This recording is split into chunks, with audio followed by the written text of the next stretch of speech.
আসসালামু আলাইকুম। Welcome to pathfinder English school dear learners. আজকে আমরা রাজশাহী বোর্ড 2024 সালের কুইজ গ্লু কোশ্চেনটি সলভ করব। Education aims at two things knowledge and skill. Education aims at শিক্ষার লক্ষ্য টু থিংস, শিক্ষার লক্ষ্য দুটি জিনিস, নলেজ এন্ড স্কিল। তাহলে শিক্ষার লক্ষ্য দুটি জিনিস কি করা? ক্যাপাবল অর্থ সক্ষমতা, সিলেবাস অর্থ পাঠ্যসূচি, ফ্রাস্ট্রেট অর্থ কি হতাশা করা, বোথ আন্ডারস্ট্যান্ড এখানে কোনটি হতে পারে? এডুকেশন এইমস এট, এডুকেশনের লক্ষ্য হচ্ছে দুটি জিনিস অর্জন করা। তাহলে দুটি জিনিস অর্জন করা এটি এখানে হতে পারে। তাহলে অর্জন করা কোনটি? এখানে যদি আমরা ক্লুতে দেখি, অর্জন করা শব্দটির অ্যাচিভ অর্থ হচ্ছে অর্জন করা। তাহলে অ্যাচিভ শব্দটি এখানে বসতে পারে। তাহলে আমরা এখানে বসাবো অ্যাচিভ কে একটু গ্রামাটিক্যাল চেঞ্জ করতে হবে, যেহেতু এখানে শূন্যস্থানের পূর্বে অ্যাড প্রিপজিশন আছে আর অ্যাচিভ হচ্ছে ভার্ব।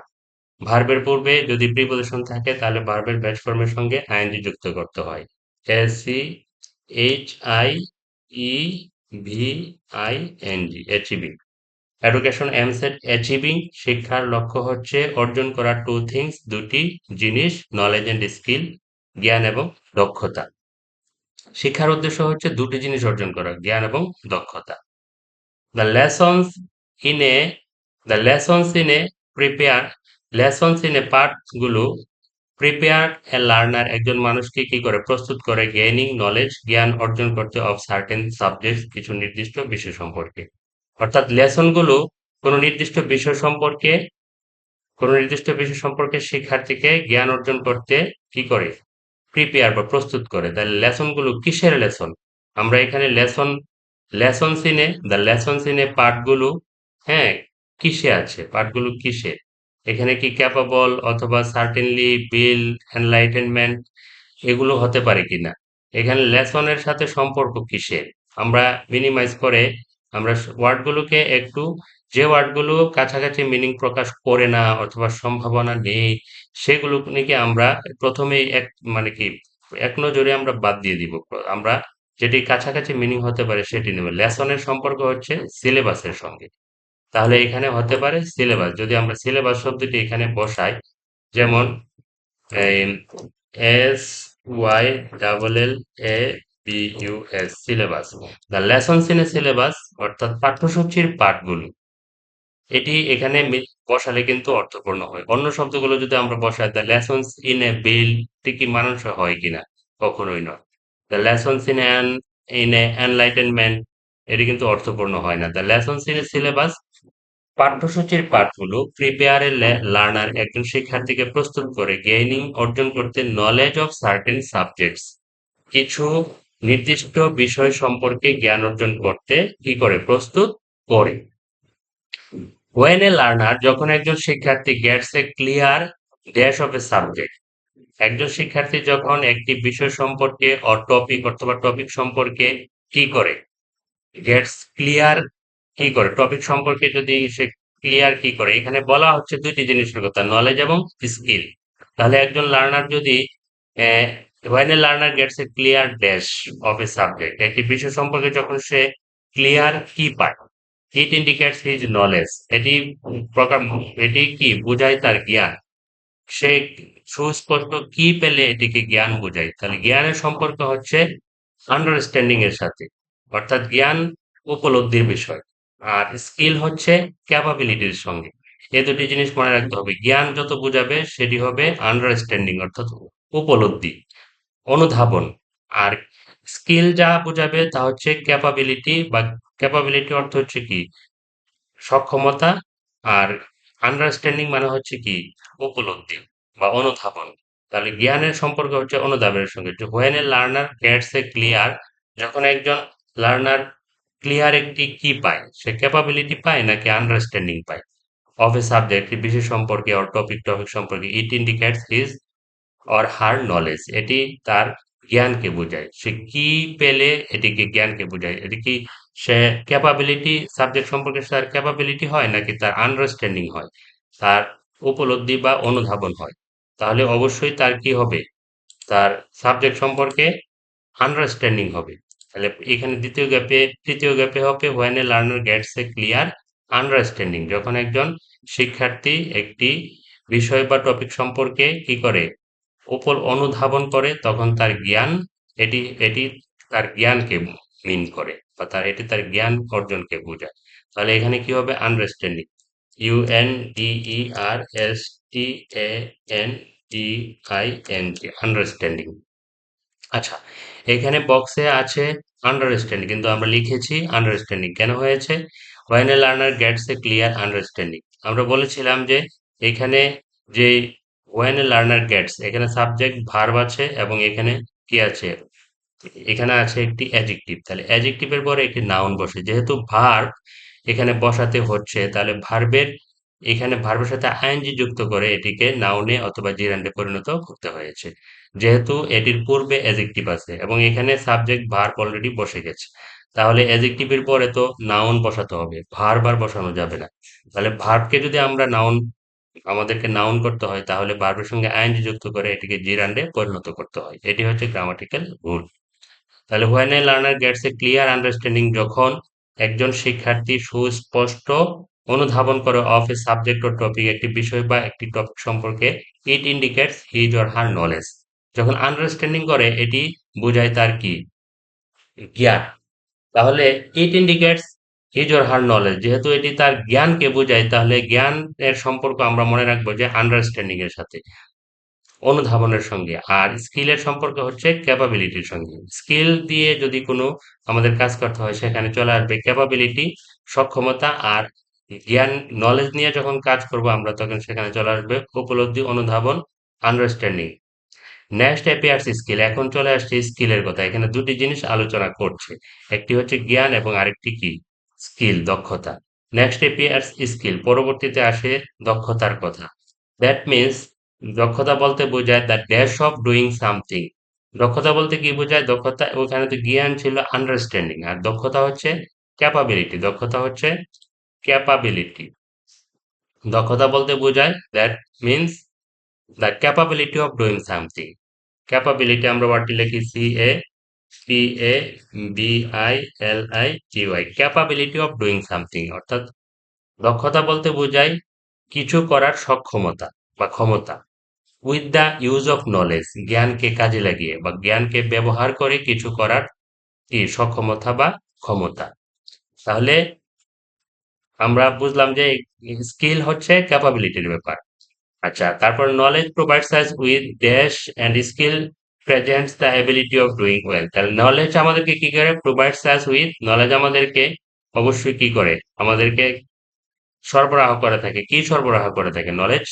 এই শব্দগুলো দেখি দেখি তো আমরা সার্টেনলি এখানে কি হতে পারে কিনা? বিল, ফ্রাস্ট্রেট, রিকোয়ারমেন্ট বোধ, এই সেন্টেন্স গুলা, এই শব্দগুলা কিন্তু এখানে মানানসই না। নলেজ প্রোভাইডস, জ্ঞান আমাদেরকে কি করে? সরবরাহ করে। এনলাইটেনমেন্ট মানে কি? আলো। জ্ঞান আমাদেরকে আলো সরবরাহ করে। তাহলে এটি হতে পারে এখানে উপযুক্ত word, enlightenment. Knowledge provides us with enlightenment, ENLIGHTENMENT, enlightenment, knowledge আমাদেরকে সরবরাহ করে। আর and skills presents the ability of doing well, এবং স্কিলস মানে কি? সক্ষমতা। আমাদেরকে, স্কিলস হলো দক্ষতা, দক্ষতা আমাদেরকে দিয়ে থাকে এবিলিটি, সক্ষমতা অফ ডুইং ওয়েল, সেটিকে আমাদের কি কাজে লাগানোর সক্ষমতা আমাদেরকে দিয়ে থাকে হচ্ছে skill. The two things are important, এখানে কি বসতে পারে? দুটি জিনিসই গুরুত্বপূর্ণ। তাহলে এখানে কি বসতে পারে? ফ্রাস্ট্রেটিং অর্থ হতাশা, ফ্রাস্ট্রেট অর্থ। বিল্ড অর্থ তৈরি করা। বোধ অর্থ উভয়। বি অর্থ হওয়া, ভার্ব। এখানে ভার্ব বসতে পারে না, এখানে দুটির যে কোনো একটি বসালো হবে। যেমন এখানে সার্টেনলি দিতে পারি অথবা বোধ দিতে পারি, এই দুটির যে কোনো একটি দিলেই কিন্তু হয়ে যাবে। যেমন the two things are important, যদি আমরা বলি both the two things are important, হ্যাঁ, উভয় দুটি কি? গুণই কি? গুরুত্বপূর্ণ। অথবা যদি সার্টেনলি দিই আরো ভালো হবে, CERTAINLY, certainly the two things are important. Certainly মানে কি? আবশ্যিকভাবে। The two things are important, skill এবং জ্ঞান দুটিই কি? গুরুত্বপূর্ণ। But here lies a more important thing, যদি থাকে এখানে থিং আমরা বসাবো, অথবা থিং এর বিকল্প শব্দ আমরা এখানে বসাবো। বাট হেয়ার লাইজ এ দুটি জিনিসের কথা এখানে বলা হয়েছে, একটি হচ্ছে জ্ঞান আর একটি হচ্ছে স্কিল, একটি নলেজ আর একটি স্কিল। আর এখানে বলছে যে but here lies a more important thing, এখানে আরেকটি বিষয় কি আছে, লুকায়িত আছে বা আরেকটি বিষয় রয়েছে। Here lies a more important, আরেকটি অতিরিক্ত বিষয় আছে। নলেজ এবং স্কিল ছাড়াও আরেকটি বিষয় অর্জনের বিষয় আছে। আরেকটি বিষয় কি, মোর ইম্পর্টেন্ট থিং যদি না থাকে তাহলে আমরা কি দিতে পারি? এখানে তো ওয়ার্ডগুলো আমরা অনেক ওয়ার্ড বসিয়ে ফেলেছি, তাহলে এখানে কি মোর ইম্পর্টেন্ট থিং এর বিকল্প কি হতে পারে? ফ্রাস্ট্রেট তো হতে পারে না, বিল তো ভার, বিও বার। রিকোয়ারমেন্ট অর্থ কি? রিকোয়ারমেন্ট অর্থ হচ্ছে প্রয়োজন। তাহলে থিং মানে কোনো বিষয়, আর রিকোয়ারমেন্ট অর্থ প্রয়োজন। থিং যেহেতু নেই তাহলে এখানে রিকোয়ারমেন্ট শব্দটি আমরা অবশ্যই বসাতে পারি। তাহলে এম, কি বলছে, here lies a more important requirement, এখানে আরেকটি প্রয়োজন আছে। R E Q U I R E M E N T, requirement অর্থ হচ্ছে প্রয়োজন, but here lies a more important requirement, আরেকটি প্রয়োজনীয়তা আছে।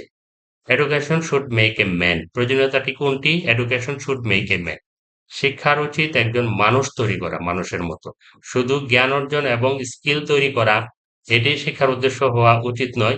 শিক্ষার আরেকটি অতিরিক্ত উদ্দেশ্য বা প্রয়োজন আছে, রিকোয়ারমেন্ট আছে, সেটি কি?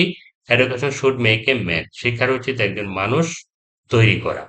উইদাউট ড্যাশ এ ম্যান, আচ্ছা এখানে কি বসতে পারে? আমাদের শব্দই আছে কয়টি? আর ফ্রাস্ট্রেট, বিল্ড এবং বিয়ার্ড শব্দ আছে তিনটি, আমাদের গ্যাপও আছে তিনটি। তাহলে আমাদের এই তিনটি গ্যাপে কোনটি বলবো? উইদাউট ড্যাশ এ ম্যান, একদম এখানে কি without building a man frustrating তো হবেই না, বিল্ডিং বা বি, বিল্ডিং দিলে হবে, without building a man no one, no, এখানে বিল্ডিং হবে না। উইদাউট বি, বি এর সাথে আইএনজি যোগ হবে, B E ING, be, without being a man.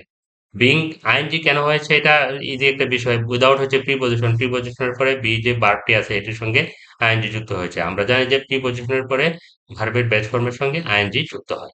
Without being a good man, একজন ভালো মানুষ হওয়া ছাড়া, no one should be consider, কেউই বিবেচিত হতে পারে না, ফুললি পুরোপুরিভাবে, অ্যান্ড ফেয়ারলি, ফেয়ারলি যথাযথভাবে এডুকেটেড, শিক্ষিত।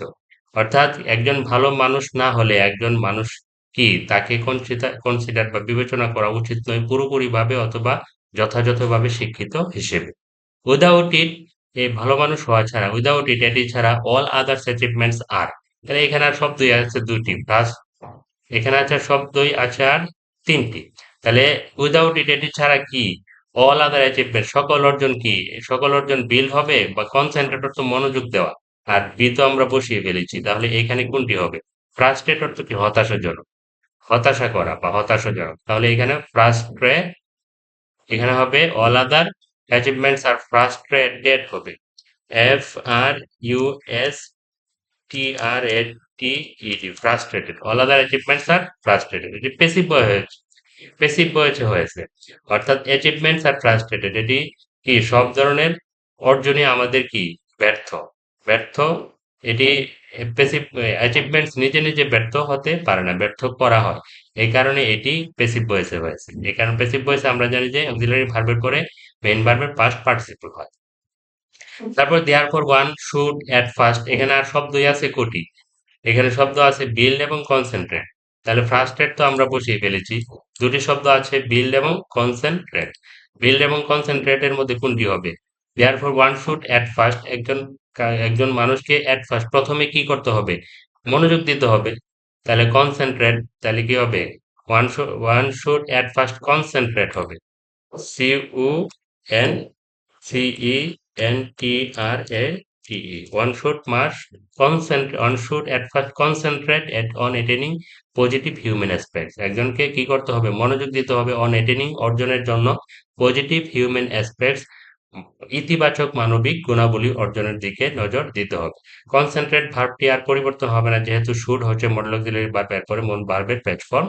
এই ছিল ক্লোজ টেস্ট উইথ ক্লোজ, প্রশ্নটি আমরা সমাধান করেছি। এখন আমরা পরীক্ষার উত্তরপত্রে কিভাবে উপস্থাপন করব এটি আমরা দেখিয়ে দিচ্ছি। পরীক্ষার উত্তরপত্র ঠিক এই স্টাইলে অ্যান্সার গুলো লিখতে হবে। তো থ্যাংক ইউ ভেরি মাচ। ভিডিওটি যদি ভালো লাগে please subscribe the channel path finder English school.